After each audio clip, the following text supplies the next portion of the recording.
மதுரை மாநாடு ஆகஸ்ட் 25 மதுரை மாநாடு என்பது தமிழ்நாட்டில் மிகப்பெரிய ஆட்சி மாற்றத்தை ஏற்படுத்தக்கூடிய ஒரு மாநாடு. அதாவது அந்த மாநாடு பல செய்திகளை சொல்லும். 2026 தமிழக வெற்றி கழகம் ஆளுங்கட்சியாக இருக்க போகிறது. தமிழ்நாட்டின் முதலமைச்சராக தலைவர் தளபதி அண்ணன் விஜய் அவர்கள் முதலமைச்சராக அமரப் போகிறார் என்பதை பிரகடனப்படுத்துவதற்கு முன்னோட்டமாக ஒரு மாநாடாக மதுரை மாநாடு என்பது. மதுரை என்றாலே அழகர் சொல்லுவாங்க, மதுரை என்றாலே மதுரை மீனாட்சி அம்மன் சொல்லுவாங்க, மதுரை என்றாலே மதுரை அலங்காநல்லூர் ஜல்லிக்கட்டுன்னு சொல்லுவாங்க. அதன் பிறகு மதுரை என்றாலே அண்ணன் விஜய் அவர்கள் தான். மதுரையில் இருக்கின்ற தாய்மார்களுடைய உள்ளத்திலும் மதுரையில் இருக்கின்ற மக்களின் இல்லத்திலும் தலைவர் தளபதி அவர்கள் அண்ணன் விஜய் அவர்கள் நீங்காத இடம் பிடித்த அன்புக்குரியவர், எல்லோரும் கொண்டாடக்கூடிய ஒரு நபராக இந்த தலைவர் இருக்கிறாரு. தளபதியின் கோட்டன் சொல்லுவாங்க. தளபதினா நீங்க அந்த தளபதிக்கு பேர் போறீங்க.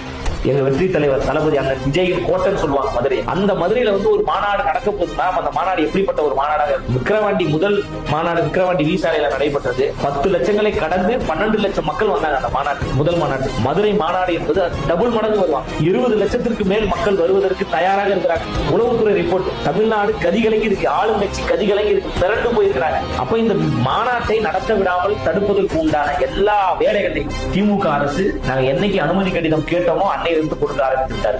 எங்களுக்கான வேலையை நாங்க ஆரம்பிச்சிட்டோம். அதாவது புரட்சிக்கு நாங்க தயாராகிட்டோம். அந்த புரட்சியை நீங்க எந்த படையோடு எங்களால தடுக்கவே முடியாது. புரட்சி என்பது சாதாரண புரட்சி கிடையாது, மக்கள் புரட்சி. மிகப்பெரிய ஒரு மாற்றத்தை உருவாக்கக்கூடிய ஒரு புரட்சி. அரசியல் என்பது சொல் கிடையாது, அரசியல் என்பது செயல். புரட்சி என்பது தானாக உருவாகாது, நாம் எல்லோரும் சேர்ந்துதான் உருவாக்குறாங்க. அப்போ தமிழ்நாட்டு மக்கள் எல்லோரும் தலைவர் தளபதி அண்ணன் விஜய் என்கின்ற தலைமையின் கீழ் மிகப்பெரிய